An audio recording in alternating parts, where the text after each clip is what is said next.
کریم تو کہہ رہا ہے کہ یہ جہنمی ہے۔ ابو لہب حضور کو ستانے والا، حضور کی شان میں گستاخی کرنے والا، حضور کی توہین کرنے والا، حضور کے رستے میں کانٹے بچھوانے والا، حضور کی بچیوں کو طلاق دلوانے والا، اور کچھ لوگ کہتے ہیں کہ جناب اس کو پانی پلایا جاتا ہے اور اس کو جنتی بتاتے ہیں۔ آپ سوچئے کتنی خطرناک بات ہے۔ خواب کی قرآن کے مقابلے میں کوئی حیثیت نہیں ہوا کرتی۔ جب قرآن نے اس شخص کے بارے میں کہہ دیا کہ یہ جہنمی ہے تو ایک خواب کی بنیاد پر کسی کو جنتی ہونا ثابت۔ چنانچہ لاٹھی لے کر کے مکے کی گلیوں میں پھرا کرتا تھا کہ میں دیکھتا ہوں کون محمد صلی اللہ علیہ وسلم کا کلمہ پڑھتا ہے، میں ابھی اس کی خبر لوں گا اور میں ابھی اس کو بتاؤں گا کون محمد کا کلمہ پڑھتا ہے۔ چنانچہ حضور صلی اللہ علیہ وسلم کی دو بیٹیاں تھی، حضرت رقیہ رضی اللہ تعالی عنہا، ام کلثوم رضی اللہ تعالی عنہا، یہ ابو لہب کے بیٹے کے نکاح میں تھی، انہیں ابا جان کا کلمہ پڑھ لیا اور یہ مسلمان ہو گئی۔ آخر یہ پیچھے کیسے رہ سکتی تھی؟ یہ تو نبی پاک صلی اللہ علیہ وسلم کی بیٹیاں تھی۔ چنانچہ انہوں نے کلمہ پڑھا، اس کی بیوی کو پتہ لگا ابو لہب کی ام جمیل کو، اس نے بڑا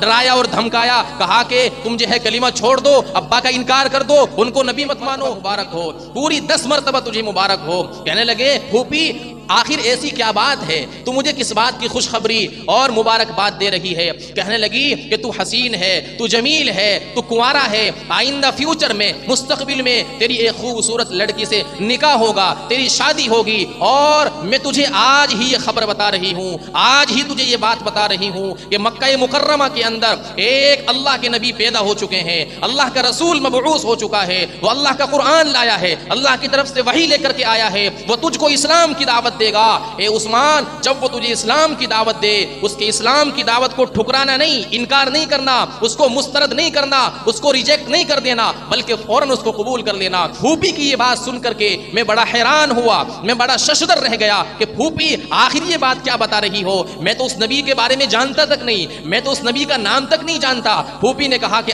میں تجھے اس کا نام بھی بتاتی ہوں، محمد ابن عبداللہ، عبداللہ کے بیٹے ہیں اور اللہ تبارک و تعالیٰ کے رسول ہیں، اللہ کی طرف سے وحی لے کر کے آئے ہیں، اور ان کا جو قرآن ہے، ان کی جو شریعت ہے، وہ لوگوں پر چھا جائے گی، اور لوگ کتنا بھی زور لگائیں گے، کتنی بھی مخالفت کریں گے، کتنی بھی عداوت پر اتر آئیں گے، کتنی بھی دشمنیاں دکھائیں گے، لوگوں کی ایک نہیں چلنے والی، بلکہ ان کی شریعت، ان کا قرآن۔ تمام الرحمن بن عوف رضی اللہ تعالی عنہ نے ابو بکر صدیق کی محنت سے اسلام قبول کیا اور عشرہ مبشرہ میں سے بنے۔ حضرت طلحہ رضی اللہ تعالی عنہ نے ابو بکر صدیق کی محنت اور دعوت کے نتیجے میں اسلام قبول کیا اور عشرہ مبشرہ میں سے۔ الحمد لله الذي جعل الأمر بالمعروف والنهي عن المنكر القطب الأعظم في الدين، وبعث له النبيين أجمعين، وأشهد أن لا إله إلا الله وحده لا شريك له، ونشهد أن سيدنا وشفيعنا ومولانا محمدا عبده ورسوله، أرسله بالحق بشيرا ونذيرا وداعيا إلى الله بإذنه وسراجا منيرا. أما بعد، فأعوذ بالله من الشيطان الرجيم. بسم الله الرحمن الرحيم. وأنذر عشيرتك الأقربين، واخفض جناحك لمن اتبعك من المؤمنين. وقال رسول الله صلى الله عليه وسلم: من قال لا إله إلا الله دخل الجنة، أو كما قال عليه الصلاة والسلام. معزز و مکرم سامعین اور حاضرین، یہ جو کلمہ لا الہ الا اللہ محمد الرسول اللہ صلی اللہ علیہ وسلم ہم اور آپ کو مفت میں مل گیا، اور بغیر کسی محنت اور مشقت اور مجاہدے کے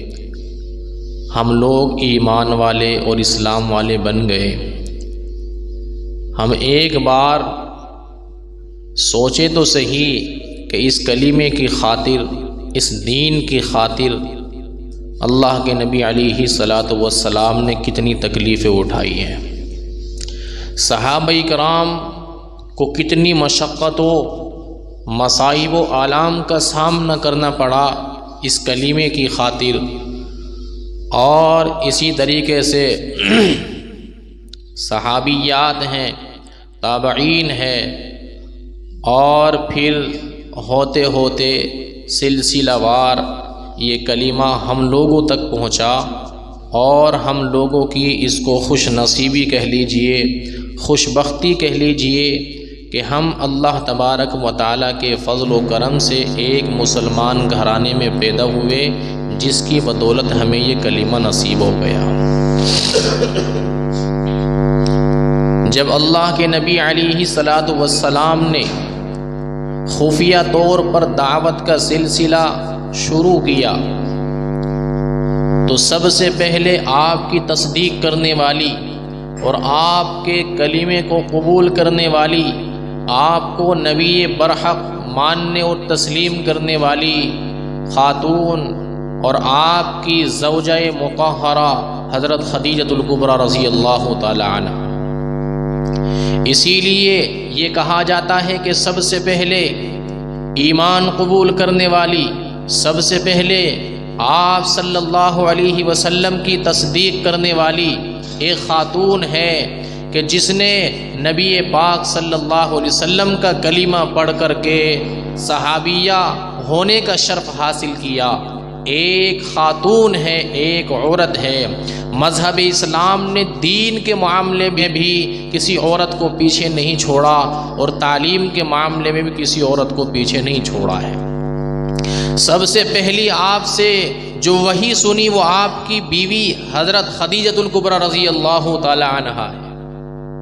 اور پھر یہ سلسلہ چلتا رہا، آپ کی خفیہ طور پر دعوت چلتی رہی۔ ابھی اعلانیہ طور پر دعوت کا سلسلہ اور دعوت کا حکم نازل نہیں ہوا، بلکہ ابھی حکم یہ تھا کہ خفیہ طور پر، پوشیدہ طور پر، چھپے طور پر دعوت کا کام کرتے رہو، اور دعوت لوگوں کو دیتے رہو، اسلام کی طرف لوگوں کو بلاتے رہو۔ چنانچہ ورقہ بن نوفل وہ بھی ایمان قبول کرنے کے لیے تیار ہو گئے۔ اسی طریقے سے آپ کے جو غلام تھے حضرت زید رضی اللہ تعالی عنہ، انہوں نے بھی اسلام قبول کر لیا۔ حضرت علی رضی اللہ تعالی عنہ 10 سال کے تھے، اللہ کے نبی علیہ الصلاۃ والسلام نے ان کے سامنے ایمان پیش کیا، کلمے کو پیش کیا۔ حضرت علی ابن ابی طالب رضی اللہ تعالیٰ عنہ کہنے لگے کہ میں اپنے ابا سے مشورہ کر کے بتاؤں گا، پہلے اپنے ابا سے مشورہ کر لوں، ان کی کیا رائے ہے، ان کا کیا مشورہ ہے، ان کی کیا بات ہے، پھر میں آپ کو آ کر کے بتاؤں گا کہ مجھے اس کلمے کو قبول کرنا چاہیے یا اس کو مسترد کر دینا چاہیے۔ چنانچہ اللہ کے نبی علیہ الصلاۃ والسلام نے حضرت علی رضی اللہ تعالیٰ عنہ کو یہ ہدایت فرمائی کہ اگر ایمان قبول نہیں کرتے فلا تخبر احدا، تو اس میری دعوت کے بارے میں کسی کو خبر نہ کرنا، کسی کو مت بتانا، اس لیے کہ میں نہیں چاہتا کہ یہ راز لوگوں کے درمیان فاش ہو جائے اور لوگوں کو اس بارے میں پتہ چل جائے، اس لیے کہ ابھی اعلانیہ طور پر دعوت کا کام شروع کرنے کا حکم نہیں دیا گیا اور حکم نازل نہیں ہوا، ابھی خفیہ طور پر لوگوں کو سمجھاؤ۔ چنانچہ حضرت علی ابن ابی طالب رضی اللہ تعالیٰ عنہ کے لیے بھی اللہ تعالیٰ نے اسلام کے لیے ان کے سینوں کو کھول دیا تھا، ان کے دل کو اسلام کے لیے کھول دیا تھا، شرح صدر فرما دیا تھا۔ چنانچہ حضرت علی ابن ابی طالب رضی اللہ تعالیٰ عنہ نے بھی ایمان اور اسلام کا کلمہ پڑھ لیا۔ اس کے بعد حضرت سیدنا صدیق اکبر رضی اللہ تعالیٰ عنہ، ابو بکر صدیق رضی اللہ تعالیٰ عنہ، ان کو بھی خبر پہنچی، اللہ کے نبی علیہ الصلاۃ والسلام نے ان کے سامنے ایمان کی دعوت رکھی، انہوں نے بھی بغیر کسی سوچ بچار کے اللہ کے نبی علیہ الصلاۃ والسلام کا کلمہ پڑھ کر کے اسلام کو قبول کر لیا۔ آپ یہ دیکھیں سیدنا صدیق اکبر رضی اللہ تعالیٰ عنہ آزاد ہیں، مرد ہیں، صاحب ثروت، مالدار ہیں، اور مکے کے اندر بڑے معزز اور بڑے شریف بڑے ہی سرمایہ دار لوگوں میں سے ہیں، لیکن جیسے ہی اللہ کے نبی نے ان کے سامنے اسلام کی دعوت کو رکھا انہوں نے فوراً اسلام کو قبول کر لیا۔ تو گویا کہ یوں کہا جاتا ہے کہ عورتوں میں سب سے پہلے ایمان لانے والی سیدہ خدیجہ رضی اللہ تعالی عنہا ہیں، اور بچوں میں سب سے پہلے ایمان لانے والے حضرت علی ابن ابی طالب رضی اللہ تعالی عنہ ہے، غلاموں میں ایمان لانے والے حضرت زید ابن حارثہ رضی اللہ تعالی عنہ ہے، اور آزاد مردوں میں سب سے پہلے ایمان لانے والے سیدنا صدیق اکبر رضی اللہ تعالی عنہ۔ ان کا یہ کمال ہے، اس لیے کہ آپ یہ دیکھیں، اس بات پر غور کریں اور نوٹ کریں اس نقطے کو، پوائنٹ کو آپ دیکھیں کہ بیوی اکثر شوہر کی تابعدار اور فرمانبردار ہوا کرتی ہے۔ وہ اگر شوہر کی بات نہیں مانے گی تو کون مانے گا؟ غلام اپنے مخدوم اپنے آقا کا تابعدار ہوا کرتا ہے، اپنے آقا کی بات کو تسلیم اور قبول کیا کرتا ہے۔ اور حضرت علی ابن ابی طالب رضی اللہ تعالیٰ عنہ چونکہ ابھی بچے تھے، لیکن یہ سیدنا صدیق اکبر رضی اللہ تعالیٰ عنہ کا کمال ہے کہ آپ ایک مکمل مرد ہونے کے ساتھ ساتھ آزاد بھی ہیں، صاحب ثروت بھی ہیں، مالدار بھی ہیں، اور معزز گھرانے سے بھی آپ کا تعلق ہے، شریف آدمی ہے، اور مکے کے اندر آپ کی عزت کا بول بالا تھا، بڑے شریف سمجھے جاتے تھے۔ آپ نے یہ تمام کے تمام کمالات کے باوجود بغیر کسی سوچ بچار کے اللہ کے نبی علیہ الصلوۃ والسلام کے کلمے کو ایکسیپٹ اور قبول کر لیا، اور آپ نے ایمان کو قبول کر لیا۔ یہ سیدنا صدیق اکبر رضی اللہ تعالیٰ عنہ کے کمال کی بات ہے۔ جب کوئی آدمی ایمان قبول کرتا تھا تو پھر وہ آگے داعی بنتا تھا، وہ آگے دعوت دیا کرتا تھا دوسروں کو۔ آپ دیکھیں سیدنا صدیق اکبر رضی اللہ تعالیٰ عنہ کی محنت سے اور آپ کی دعوت کے نتیجے میں کتنے لوگوں نے اسلام قبول کیا۔ حضرت عبد الرحمن بن عوف رضی اللہ تعالیٰ عنہ نے ابو بکر صدیق کی محنت سے اسلام قبول کیا اور عشرہ مبشرہ میں سے بنے۔ حضرت طلحہ رضی اللہ تعالیٰ عنہ نے ابو بکر صدیق کی محنت اور دعوت کے نتیجے میں اسلام قبول کیا اور عشرہ مبشرہ میں سے بنے۔ اور بہت سارے صحابی ہیں جنہوں نے ابو بکر صدیق کی دعوت اور محنت کے نتیجے میں اسلام اور ایمان قبول کیا۔ تو جو اسلام اور ایمان قبول کیا کرتا تھا وہ آگے داعی بنا کرتا تھا، پھر وہ دوسروں کو اسلام کے اندر داخل کرنے کا، اسلام کے اندر آنے کا ذریعہ اور سبب بنا کرتا تھا۔ اس لیے ہم لوگوں کو بھی چاہیے کہ ہم دوسروں کو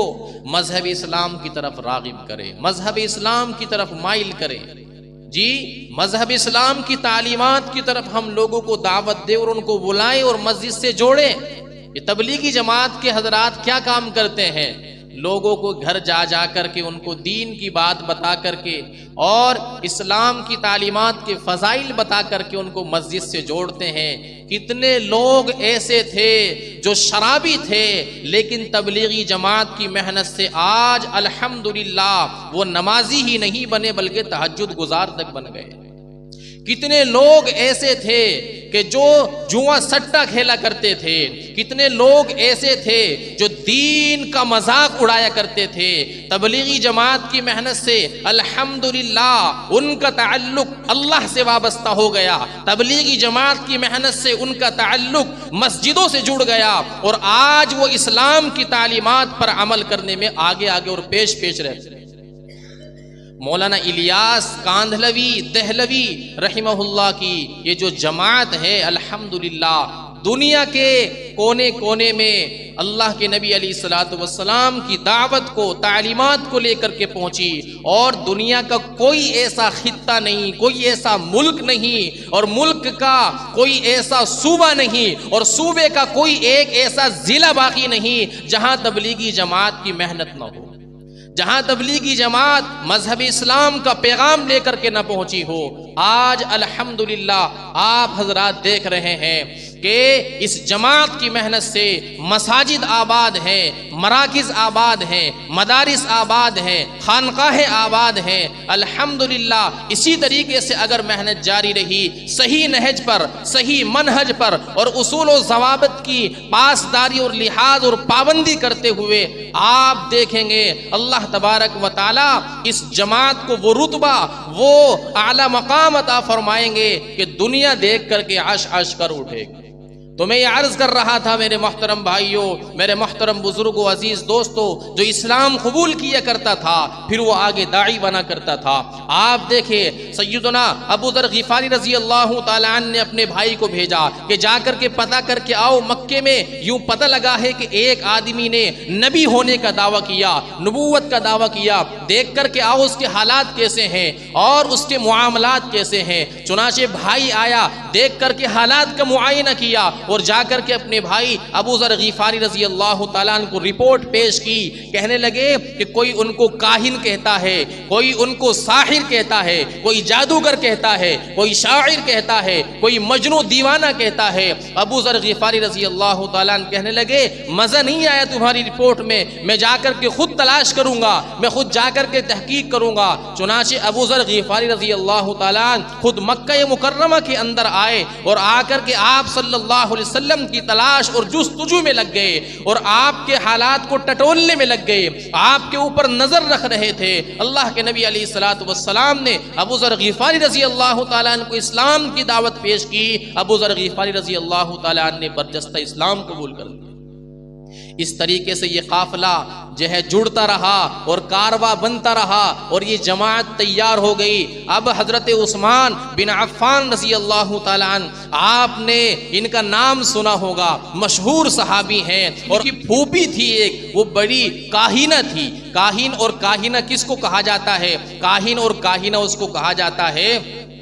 کہ جو کچھ غیب کی چیزیں جناتوں کے ذریعے سے جان کر کے لوگوں کو بتا دیا کرتی ہیں۔ جنات کوئی ایک آدھ چیز آسمان سے لا کر کے خبر جو ہے ان کو بتا دیا کرتے ہیں، اس کی بنیاد پر وہ لوگوں کو کچھ غیب کی چیزیں بتا دیا کرتی ہیں، اس کو کاہن اور کاہنہ کہا جاتا تھا۔ چنانچہ ان کی پھوپھی تھی، کاہنہ تھی، اس نے کہا عثمان تجھے مبارک ہو اور تجھے 3 مرتبہ مبارک ہو، پھر 3 مرتبہ مبارک ہو، پھر 3 مرتبہ مبارک ہو، پھر 1 مرتبہ مبارک ہو، پوری 10 مرتبہ تجھے مبارک ہو۔ کہنے لگے پھوپھی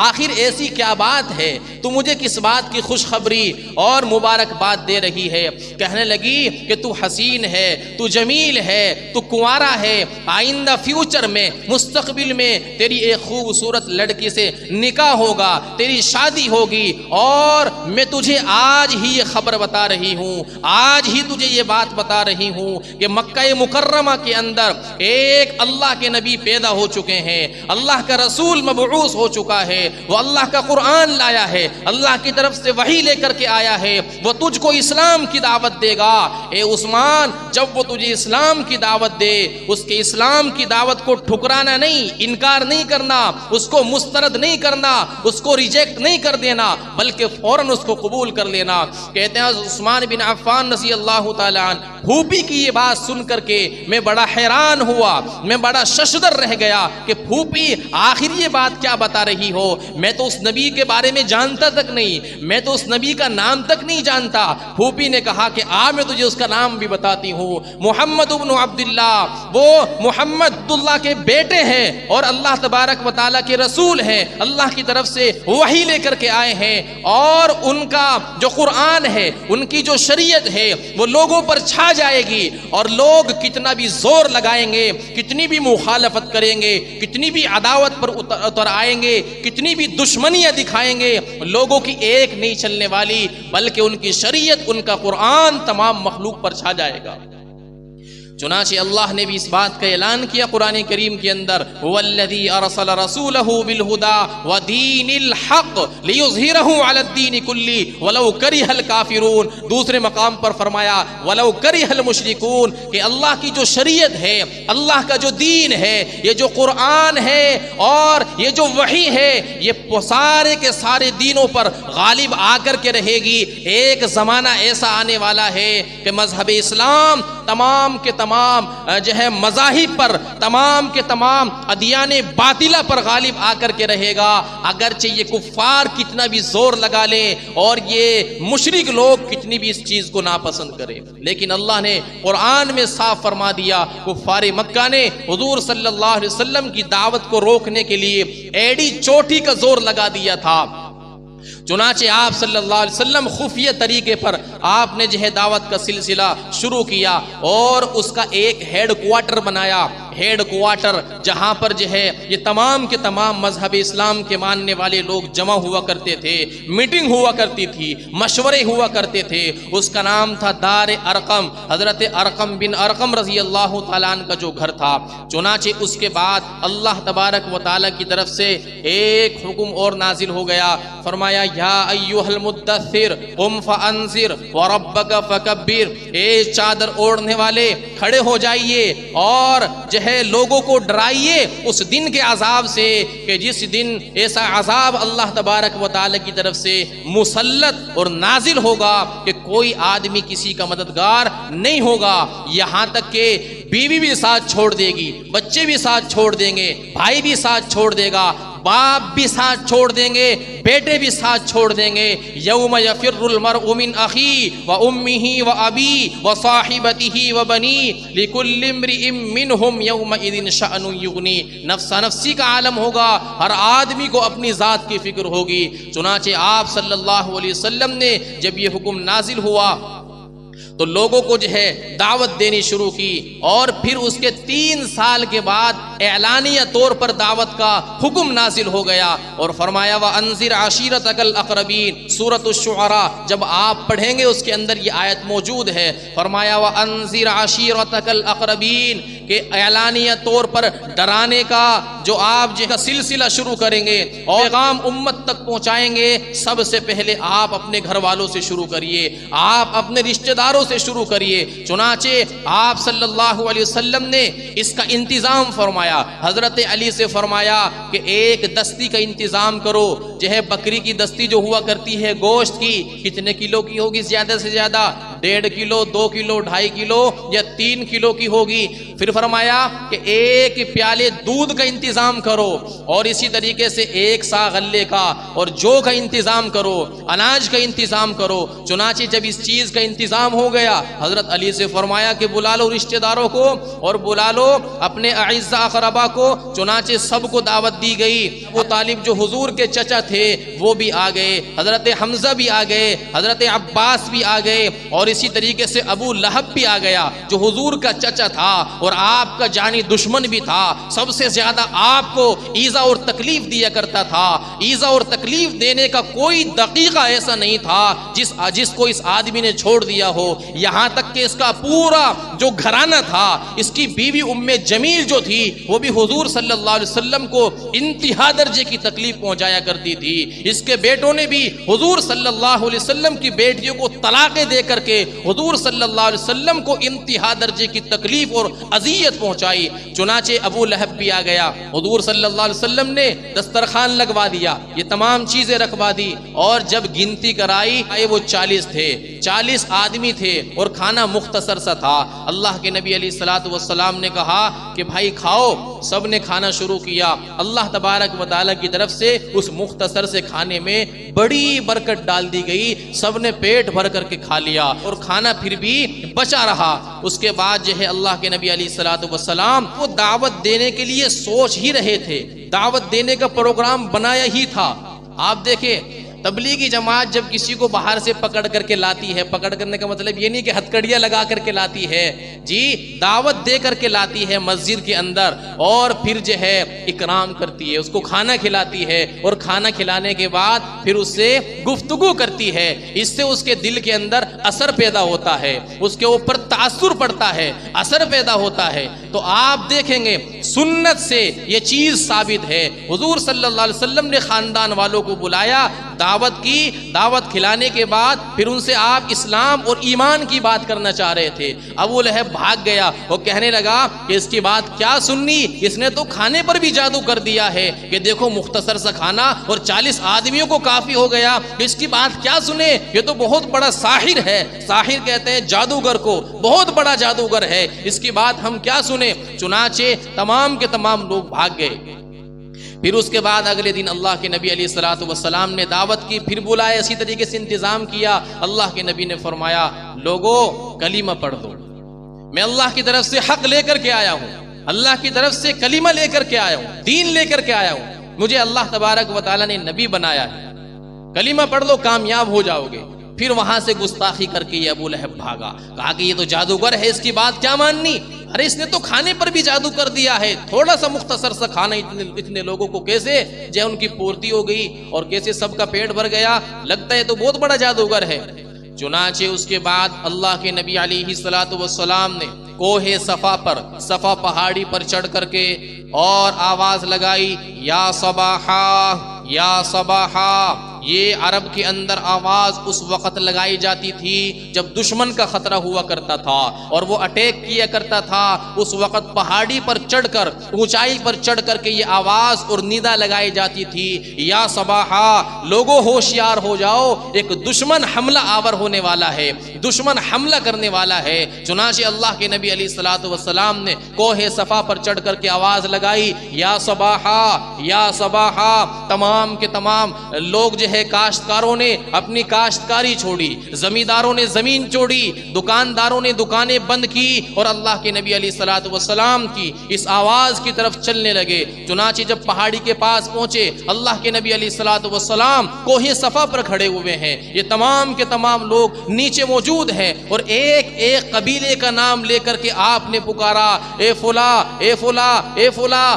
آ جاؤ جمع ہو جاؤ۔ چنانچہ ابو لہب بھی آ گیا اس موقع پر، اور اللہ کے نبی علیہ الصلوۃ والسلام نے پہلے اپنے متعلق، اپنے کریکٹر کے متعلق پوچھا، ان سے سوال کیا کہ میرے متعلق تمہاری کیا رائے ہے۔ انہوں نے کہا کہ آپ صادق ہیں، آپ سچے ہیں، آپ امین ہیں، امانت دار ہیں، ما جربناک الا صدقا، ہم نے ہمیشہ اور بارہا تجربہ کیا ہے، ہمیشہ ہم نے آپ کو سچا پایا ہے، آپ سچوں کے سچے ہیں، آپ سچوں کے سردار ہیں، جھوٹ کبھی آپ کی ذات سے سرزد نہیں ہوا، ہم نے ہمیشہ آپ کی ذات سے سچائی دیکھی ہے۔ آپ دیکھیں 45 سال ہو چکے ہیں اور ایک شخص کے بارے میں تمام کے تمام لوگ، قبیلے والے، خاندان والے، برادری والے، معاشرے والے، سوسائٹی والے اور شہر والے لوگ یہ کہہ رہے ہیں کہ آج تک ہم نے آپ کی ذات سے ذرہ برابر جھوٹ تک نہیں سنا، آپ سچوں کے سچے ہیں، آپ صادق ہیں، آپ امانت دار ہیں، ہم نے ذرہ برابر آپ کی ذات سے آج تک ذرہ برابر کوئی ایسی بات نہیں سنی جس کے اندر جھوٹ شامل ہو۔ چنانچہ کہنے لگے، اللہ کے نبی علیہ الصلوۃ والسلام نے جب یہ پوچھا تو سب نے آپ کی تصدیق کر دی۔ پھر آپ نے کہا کہ لوگوں، اگر میں تم سے یہ کہوں کہ پہاڑ کے دامن میں ایک لشکر، ایک دشمن چھپا ہوا بیٹا ہے، وہ تمہارے اوپر حملہ کرنا چاہتے ہیں، تو بتاؤ میری اس خبر کو تم سچ جانو گے، سچ مانو گے، تصدیق کرو گے؟ چنانچہ سب نے بیک زبان ہو کر کے کہا، اے محمد بن عبداللہ، ہم نے آج تک آپ کی زبان سے سوائے سچائی کے کچھ نہیں سنا، ہم ایکسپٹ کریں گے، ہم قبول کریں گے، ہم اس بات کی تصدیق کریں گے کہ یقیناً جب آپ کہہ رہے ہیں تو یقیناً دشمن ہوگا، اور گھاٹی کے اندر جو ہے اعداء ہوں گے، ضرور دشمن ہوں گے جو حملہ کرنا چاہتے ہوں گے، ہم آپ کی تکذیب کر ہی نہیں سکتے، ہم تو ہمیشہ آپ کی تصدیق کرتے ہوئے آ رہے ہیں۔ چنانچہ آپ صلی اللہ علیہ وسلم نے موقع پر جو ہے چوکا لگا دیا اور کہا، ایھا الناس قولوا لا الہ الا اللہ تفلحوا، اے لوگو پھر پڑھ لو لا الہ الا اللہ، اللہ کے سوا کوئی معبود نہیں، یہ عزا، یہ منات، یہ لات، یہ حبل، یہ دیو، یہ دیوتیاں کچھ نہیں ہے، بلکہ ایک اللہ تبارک و تعالیٰ کی ذات ہے، اس کا اقرار کرو، اس کے اوپر ایمان لے کے آؤ، دل سے تصدیق کرو، زبان سے اقرار کرو، سب کے سب کامیاب ہو جاؤ گے۔ چنانچہ جب آپ صلی اللہ علیہ وسلم نے یہ دعوت پیش کی اور لا الہ الا اللہ کا یہ منظر پیش کیا، ابو لہب اسی وقت پتھر اٹھا لیا ہاتھ میں اور آپ صلی اللہ علیہ وسلم کو مارنے کے لیے دوڑنے لگا۔ اور کہنے لگا تبن لکا لہذا جماعتنا، کہ تو برباد ہو جائے، نعوذ باللہ، نقل کفر کفر نباشت، کہ تو برباد ہو جائے، تیرے ہاتھ گر جائے، کیا تو نے آج ہمیں یہاں پر اسی لیے جمع کیا تھا کہ تو اناپ شناپ بات کہے اور تو ہمارے دیوی دیوتاؤں کی تکذیب کرے، ان کو جھٹلائے، اور ایک خدا کی بات کرنے کے لیے تو نے ہمیں یہاں پر بلایا ہے۔ اللہ کے رسول نے کوئی جواب نہیں دیا اس بات کا، لیکن اللہ تبارک و تعالیٰ نے سورہ تبت یدا ابی لہب نازل فرمائی کہ محمد صلی اللہ علیہ وسلم کے لیے یہ جو الفاظ استعمال کر رہا ہے یہ محمد صلی اللہ علیہ وسلم کے لیے نہیں ہے، بلکہ تبت یدا ابی لہب و تب، ابو لہب کے ہاتھ گر جائیں گے، یہ برباد ہوگا اور اس کا بیڑا غرق ہو جائے گا۔ جی سیصلی نارن ذات لہب، ایسی آگ کے اندر اس کو داخل کروں گا کہ جو شعلے مارنے والی ہوگی اور جو بڑی بھڑکدار ہوگی۔ اور یہ جو ابو لہب تھا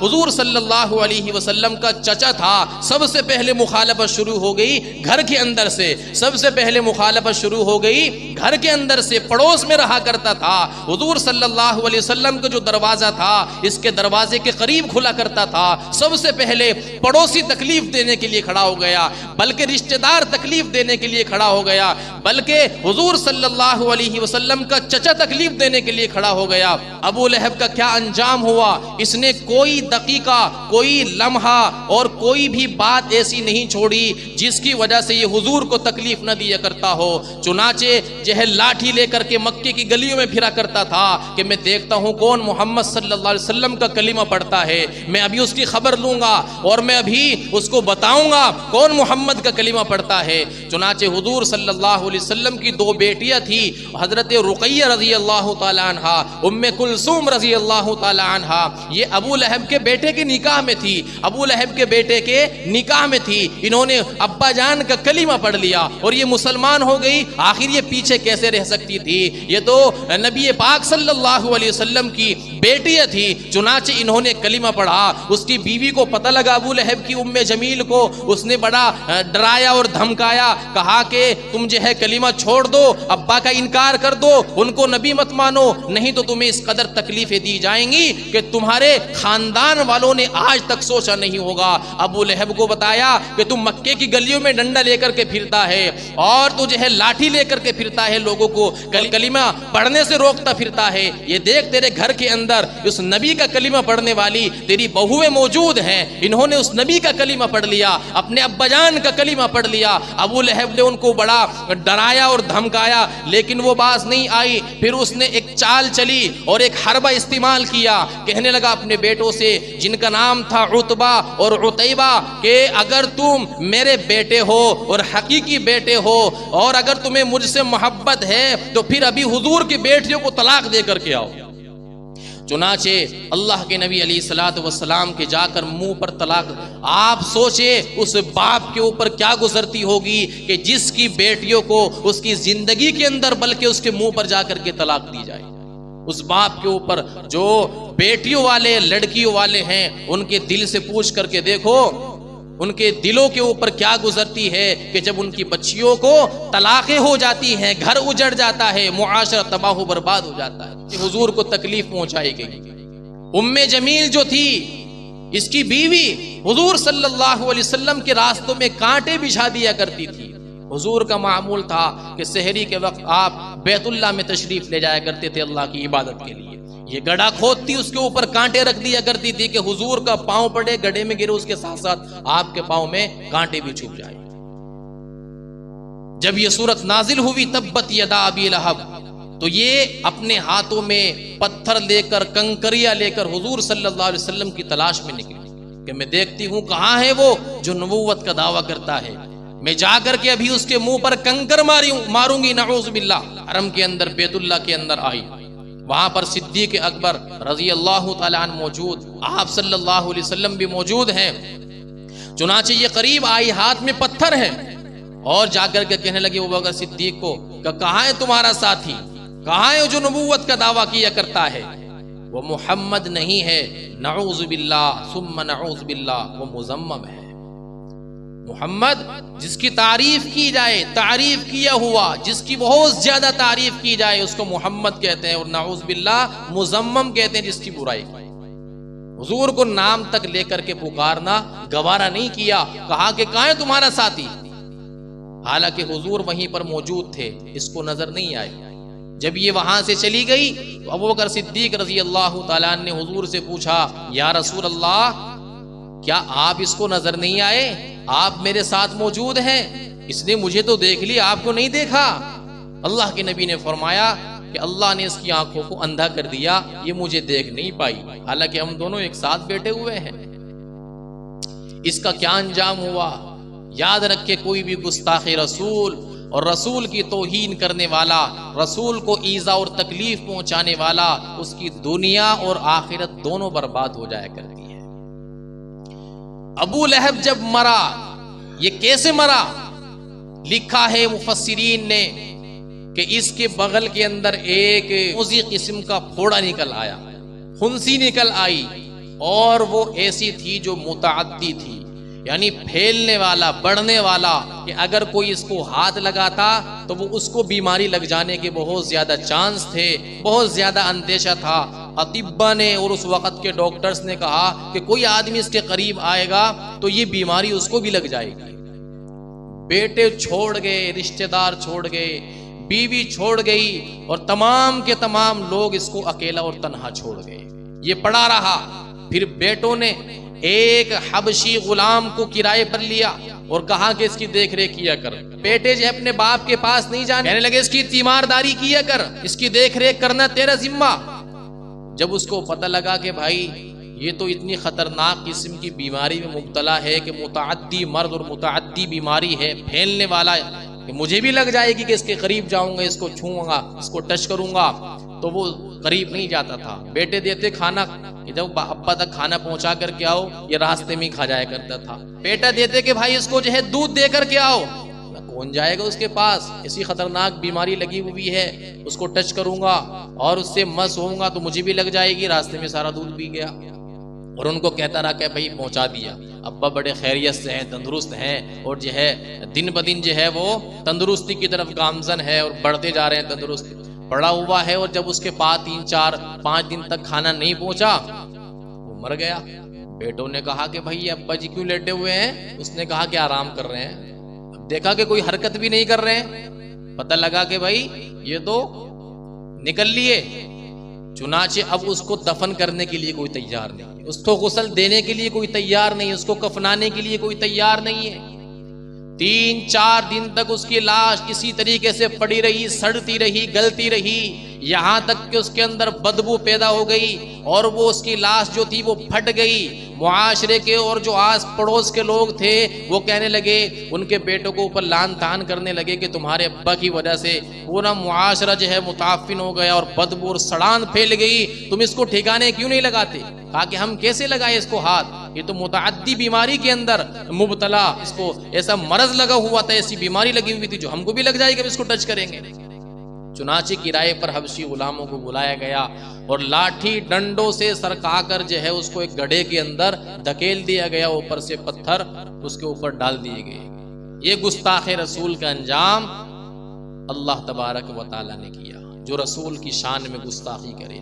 رسول کی دعوت کو روکنے کی کوشش کرے، رسول کی توہین کرے، رسول کو تکلیف پہنچائے، نبی پاک صلی اللہ علیہ وسلم کے راستوں میں کانٹے بچھائے۔ ایک غلط عقیدہ ابو لہب کے بارے میں کچھ لوگوں کے جو ہے ذہنوں کے اندر بیٹھا ہوا ہے، وہ یہ ہے کہ کسی نے ابو لہب کو خواب میں دیکھا کہ اس کو ہر پیر کے دن، سوموار کے دن جو ہے پانی پلایا جاتا ہے، اور وجہ یہ بیان کی جاتی ہے کہ خواب میں اس کو دیکھا، اس سے پوچھا کہ کیا ہوا؟ کہا کہ اللہ کے نبی علیہ الصلوۃ والسلام کی ولادت کے موقع پر میں نے جو ہے اپنی باندی کو، سویبہ کو آزاد کیا تھا۔ حضور صلی اللہ علیہ وسلم کی ولادت کے موقع پر اللہ تبارک و تعالی اس کی وجہ سے، اس کی برکت سے مجھے پیر کے دن، سوموار کے دن پانی عطا فرماتے ہیں۔ یہ بہت ہی خطرناک بات ہے، اس لیے کہ قرآن کریم تو کہہ رہا ہے کہ یہ جہنمی ہے۔ ابو لہب حضور کو ستانے والا، حضور کی شان میں گستاخی کرنے والا، حضور کی توہین کرنے والا، حضور کے رستے میں کانٹے بچھوانے والا، حضور کی بچیوں کو طلاقیں دلوانے والا، اور کچھ لوگ کہتے ہیں کہ جناب اس کو پانی پلایا جاتا ہے اور اس کو جنتی بتاتے ہیں۔ آپ سوچئے کتنی خطرناک بات ہے۔ خواب کی قرآن کے مقابلے میں کوئی حیثیت نہیں ہوا کرتی۔ جب قرآن نے اس شخص کے بارے میں کہہ دیا کہ یہ جہنمی ہے تو ایک خواب کی بنیاد پر کسی کو جنتی ہونا ثابت نہیں کیا جا سکتا۔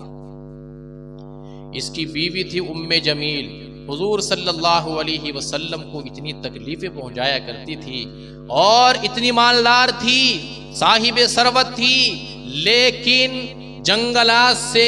لکڑیاں چن کر کے اکٹھی کر کے لایا کرتی تھی اپنے آپ کو۔ آپ نے دیکھا ہوگا گاؤں دیہات کے اندر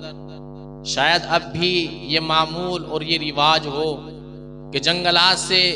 لکڑیاں اکٹھی اور جمع کر کے لاتے ہیں، اس کا ایک گٹھڑ سا بنا لیتے ہیں اور پھر اس کو اپنی پیٹھ پر رکھ لیتے ہیں، اور جس رسی کے ساتھ اس کو باندھتے ہیں اس کو پیشانی پر اس طریقے سے باندھ لیتے ہیں تاکہ وہ پیچھے نہ گرے۔ چنانچہ اسی طریقے سے وہ بلا رہی تھی، راستے میں جھٹکا لگا، وہ گٹھڑ جو تھا لکڑیوں کا وہ پیچھے کی طرف سرکا اور یہاں پر جو رسی بندھی ہوئی تھی وہ گلے تک آ گئی اور گلے میں پھانسی کا پھندا لگ کر کے یہ بھی نکل گئی۔ اس طریقے سے اللہ تبارک و تعالی نے اپنے نبی، اپنے رسول کی جو دعوت ہے اس کا راستہ روکنے کے لیے جو لوگ کھڑے ہوئے، اللہ تبارک و تعالی نے اس طریقے سے ان لوگوں کو ٹھکانے لگایا۔ حضور صلی اللہ علیہ وسلم ایک مرتبہ بیت اللہ کے اندر نماز پڑھ رہے تھے، آپ سجدے کی حالت میں تھے، 7 کفار مکہ بیٹھے ہوئے تھے اور ٹھٹا کر رہے تھے، حضور صلی اللہ علیہ وسلم کا مذاق اڑا رہے تھے۔ ابو جہل نے کہا ہے کوئی آدمی کہ فلاں محلے کے اندر آج ایک اونٹ ذبح کیا گیا ہے، اس کی اوج اٹھا کر کے لائے اور وہ حضور صلی اللہ علیہ وسلم کے سر مبارک پر لا کر کے رکھتے، آپ سجدے کی حالت میں تھے۔ چنانچہ ایک بدبخت کھڑا ہوا، وہ لایا اونٹ کی اوج اٹھا کر کے حضور صلی اللہ علیہ وسلم کی سجدے کی حالت میں تھے، آپ کے سر پر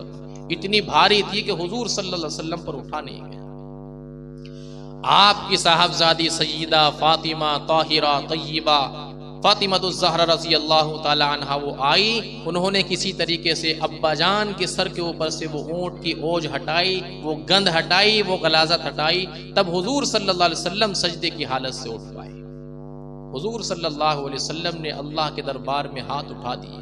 اللہم علیک بی ابی جہل، اللہم علیک فلا فلا فلا فلا، 7 آدمیوں کے نام لے کر کے اللہ کے نبی علیہ الصلوۃ والسلام نے بددعا فرما دی، اے اللہ تو ولید ابن مغیرہ کو پکڑ لے، تو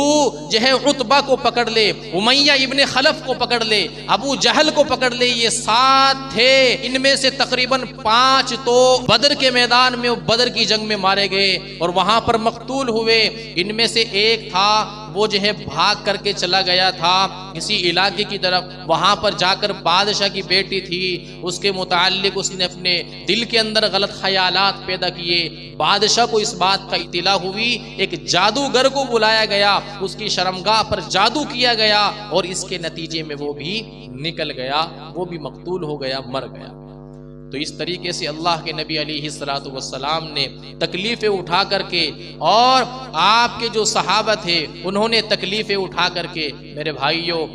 یہ کلمہ اور یہ دین، یہ اسلام کی دولت ہم تک پہنچائی ہے۔ اگر ہم لوگ مفت میں ملے ہوئے اسلام کی، ایمان کی، کلمے کی قدر نہیں کریں گے تو یاد رکھیں ہم سے زیادہ بدنصیب کوئی نہیں ہو سکتا ہے۔ اس لیے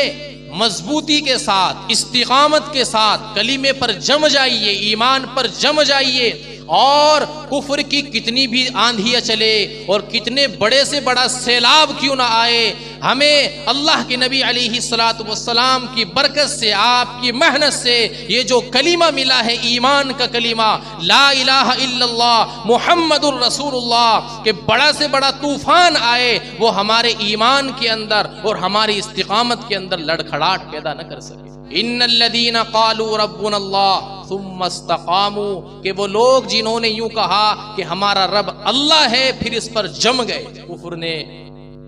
ان کے پاؤں کے اندر لڑکھڑاہٹ پیدا نہیں کی، تزلزل پیدا نہیں کیا، جی کوئی کتنی بھی بڑی سے بڑی طاقت اور پاور لے کر کے آ جائے لیکن ہمیں ایمان سے نہ ہٹا سکے، ہمارے ایمان کے اندر زلزلہ پیدا نہ کر سکے، ہمارے ایمان کے اندر تزلزل پیدا نہ کر سکے، استقامت کے اندر کوئی آدمی جو ہے لڑکھڑاہٹ پیدا نہ کر سکے۔ ایسا ایمان مطلوب ہے، ایسا کلمہ مطلوب ہے۔ جمعے کو آپ حضرات سے یہ ایک وعدہ لیتا ہوں کہ آپ حضرات کلمے کے تقاضوں کو بھی پورا کریں۔ کلمے کا تقاضا کیا ہے؟ اہم چیز اور سب سے اہم جو ہے کام وہ ہے نماز، اس لیے آپ حضرات نمازوں کی پابندی کریں۔ ایمان کے بعد سب سے بڑا عمل کون سا ہے؟ نماز کا۔ آپ حضرات نماز کی پابندی کریں، یہ نہ سوچیں کہ مسجد دور ہے، اگر مسجد سے دور رہ رہے ہیں تو آپ وہیں پر مصلی بچھائیے اور نماز ادا کر لیجیے۔ کوشش کیجئے کہ جماعت کے ساتھ مسجد کے اندر نماز ادا کریں۔ بولے بھائی وعدہ کرتے ہیں انشاءاللہ، اللہ عمل کی توفیق عطا فرمائے، سنت ادا کریں۔